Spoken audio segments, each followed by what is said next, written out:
Hi guys, welcome back on Tech Aid. We are providing you practical solutions to your problems, whether it's a simple hack or a step-by-step guide. We have got you covered. In this video, I will gonna show you that how to reactivate Facebook dating after deleting. First of all, you can open the Facebook application. I can already open the app. After opening the app, you can just simply go to the menu option at the bottom right corner of the screen. Tap on it. And here, you can just simply now tap on See More, and you will find the one more option, that is dating. And if you cannot find the option, you can just simply go to the app store or play store and update it the latest version of the Facebook. After updating, the option will be shown here, and after this the option is not shown. Maybe Facebook dating is not available in your country.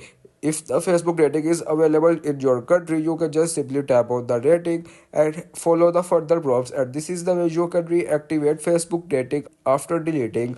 If you want to keep your online activity private and access to restricted contents like I do, try using a VPN. It's secure, easy to use, and makes a browsing safer. The link to buy is in the description below. If this tutorial helped, don't forget to like the video and subscribe for more practical solutions. Got questions or need extra help, drop a comment below and we will be happy to assist. See you in the next one. Thanks for watching.